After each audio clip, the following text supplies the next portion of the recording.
심리학자 켈리 맥고니걸이 밝혀낸 스트레스에 대한 연구 내용은 우리가 이미 알고 있었던 일체 유심조의 깨달음과 전혀 다를 바가 없다. 어쩌면 심리학이란 그동안 인류가 쌓아온 지혜와 올바른 생각, 진리를 과학적 실험으로 통해 입증하고 정리하는 과정에 지나지 않는다는 생각도 든다. 나 역시도 그동안 수많은 스트레스성 상황이 만들어져도 일체 유심조, 모든 것이 내 마음으로부터 비롯되고 결정되는 것이라는 사실을 믿고 살았기에 힘든 상황에서도 항상 내가 해야 하는 것, 나아지고 있는 것에만 집중하려고 노력했다. 그 상황을 극복하는 데에만 초점을 맞추고 그것을 해결하는 데 완전히 몰입하다 보니 잠시나마 나에게 스트레스 요인이었던 아버지의 빚도, 사업의 운영도, 인간관계의 갈등도, 삶에서 마주하게 되는 수많은 상황들도 모두 다 극복할 수 있었고, 스트레스란 단어 자체가 나에겐 아무 의미 없는 단어가 되어버렸다. 고 정주영 회장이 말씀하신 것처럼 전쟁 상황이 아니라면 사람은 정신만 차리면 모든 것을 극복할 수 있다고 생각한다. 스트레스를 받는다는 것은 스트레스 상황에 놓였다는 것이고, 스트레스 상황이란 것은 어떤 문제가 잘 안 풀리는 것이다.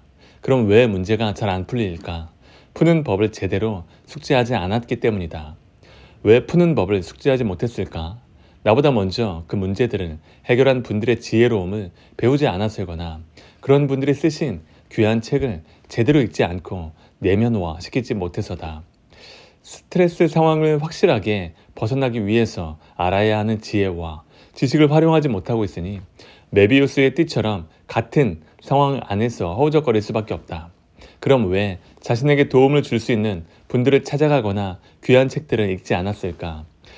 스트레스를 풀 의지도 없고 해결책을 찾기 위해 필요한 지식과 지혜를 얻을 생각을 하지 못했으며, 도움을 줄 수 있는 사람을 찾아 나서지도 못할 만큼의 배짱도 없는 사람이라서 그런 것은 아닐까? 결국 스트레스가 많다는 것은 쉽게 말해서 스트레스를 풀 의지도 없고 어리석어 스승도 못 찾고 게을러서 책도 안 읽는 자라고 자인하는 것과 같은 것이다. 이렇게 생각하다 보면 누구나 나처럼 스트레스를 절대 인정하지 않는 정신을 갖추게 된다. 인간은 어리석고 단순한 존재가 아니다. 문제가 생기면 해결책을 찾아왔다. 스트레스를 줬던 상황에서 벗어날 수 있는 지혜로움을 갖추면 스트레스 상황은 사실상 나를 진정으로 성장시킨 고마운 상황이라는 것을 알게 된다. 그럼에도 불구하고 하루 종일 스트레스란 말을 입에 달고 살면서도 스트레스의 근원을 뿌리째 뽑을 생각은 하지 않고 계속 상황을 덮어두기만 하고 괴로워하는 사람들이 많다. 앞으로 스트레스라는 말을 들으면 여러분의 머릿속에서도 나처럼 꿩이라는 새가 떠오르면 좋겠다. 꿩은 닭목 꿩과의 동물로 닭과 달리 날 수 있지만 몸이 무거우며 날개 또한 몸집에 비해 그리 크지 않다. 이 때문에 앉아있는 상태에서 나는데 꽤 시간이 걸리며 먼 거리를 날지 못하고 짧게 비행한다. 그래서 옛 어른들이 겨울철 논밭에 벽실을 먹으러 내려온 꿩을 뒤에서 접근해 손으로 잡기도 한다. 웃기는 것은 이 꿩이라는 녀석이 잡히지 않으려고 도망을 치다가 잡힐 것 같은 급한 상황이 닥치면 자신의 머리를 숲을 혹은 눈밭에 처박는다는 것이다. 자신이 눈을 감고 아무것도 보지 않으면 적도 자신을 못 볼 것이라 생각하는 것이다. 그래서 세대가리라는 말이 나왔다. 사람으로 태어나서 자신에게 닥친 스트레스 상황에서 그것을 정면으로 돌파하려는 시도는 하지 않고 꿩처럼 눈을 감아버리면 되겠는가? 이제 당신의 스트레스가 무엇이든지 그냥 덮어두고 키우지 말고 그 근원을 뽑아버릴 수 있기 바란다. No pain, no gain이라는 영어 속담이 있다. 고통 없이는 성취도 없다는 뜻이다. 그렇다, 우리는 고통 속에서 성장할 수 있다. 그러니 목표에 빠르게 도달하고 싶다면 더욱 큰 고통과 스트레스 속으로 전력을 다해 뛰어가야 한다. 힘들면 힘들수록 내가 성장하고 있구나 라며 즐겨야 한다. 여러분의 진정한 잠재력은 스트레스 상황 속에서 깨어난다. 고스펙자가 저소득층이 되는 이유. 어떻게 하면 부자가 될 수 있을까? 이 질문에 대한 가장 흔한 답변은 다음과 같다. 열심히 살아야 합니다. 그럼 어떻게 살아야 열심히 사는 것일까? 여기 한 사람이 있다. 그는 학창시절 전교 1등을 놓치지 않았다. 명문대 입학해 우수한 스펙으로 학위를 딴 그는 직장에서도 성실했다. 승진했고 월급이 올랐으며 그 돈으로 재테크를 했다. 주변에서는 말한다. 너는 참 열심히 사는구나. 그런데 잠깐 생각해보자. 단순하게 열심히 그리고 성실히 사는 것만으로 부자가 된 사람이 있는가? 큰 부족함 없이 평탄하게 사는 사람은 있지만 부자라고 불릴 만한 사람은 없다. 열심히 사는 것이 왜 부유함으로 연결되지 않는가? 우리는 이 점에 대해 유심히 생각해 볼 필요가 있다. 에듀푸어라는 말이 있다. 에듀케이션 푸어의 준말로 교육비 때문에 가난해지는 사람들을 일컫는다. 교육이란 무엇인가? 미래의 삶을 위한 투자다. 부동산이나 금융상품의 가치가 높아지기를 기대하며 투자하는 것처럼 사람의 가치가 높아지기를 기대하며 돈을 쏟아붓는 투자의 일종이다. 제대로 된 투자라면 교육을 지속하고 돈을 많이 지불할수록 결과물이 나오고 가치가 높아지며 결과적으로는 부를 이룰 수 있어야 한다. 그런데 교육비로 많은 돈을 썼지만 교육을 통해 삶의 가치가 올라가고 부를 이루기는커녕 투자한 비용만큼도 회수하지 못하거나 충분한 돈을 벌지 못하는 사람들도 있다.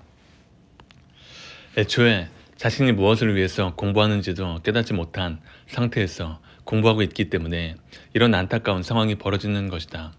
맹목적으로 대학에 진학하고 대학원을 가고 어학 연수를 다녀오고 학원을 다니고 수많은 자격증을 따는데 엄청난 돈을 쓴다.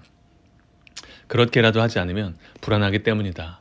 얼마 전에 대학생들이 스펙을 쌓는데 1인당 평균 5천만 원 정도를 쓴다는 기사를 본 적이 있는데 이렇게 큰 돈을 투자해서 취업이라도 잘하면 다행이지만 제대로 직업도 갖지 못하고 경제활동을 못한다면 얼마나 손해가 큰 투자인가. 취업 준비생들에게 스펙이 무엇이냐고 물어보니 대부분 학점, 토익, 출신 대학, 자격증, 어학 능력 등이라고 대답했다. 많은 사람들이 중요한 본질을 보지 못하고 지엽적인 부분에만 열을 올리고 돈을 퍼붓고 있는 것이다. 진정한 스펙이라면 타인에게 영향력을 행사하는 능력을 갖추고 그것을 증명하는 경험과 과정을 밟아 나갔어야 한다. 이것이 바탕이 된 상태에서 지엽적인 스펙들도 의미가 있는 것이지 타인에게 작은 부분이라도 영향력을 행사해 보지 못하고 그 가치를 돈으로 환산하여 작은 돈이라도 벌어보지 못한 사람은 스펙이 전혀 없는 것과 마찬가지이다.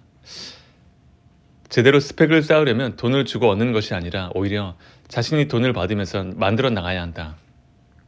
이러한 본질을 전혀 모르고 사는 사람들은 열심히 밑빠진 독에 물붓기 하며 에듀퓨어로 전락할 수밖에 없는 것이다. 돈을 번다는 것은 다른 사람에게 돈과 맞바꿀 만한 가치를 제공한다는 것을 의미한다. 많은 돈을 벌기 위해서는 타인에게 가치 있는 것이 무엇인지를 먼저 확실하게 파악해야 한다. 이때 필요한 것은 학위나 토익 점수가 아니라 인간에 대한 이해다. 내 앞에 있는 저 사람은 누구인가? 그의 무의식은 어떤 것을 원하는가? 그는 인생에서 무엇을 중요한 가치로 여기고 어떠한 상태를 추구하고 있는가?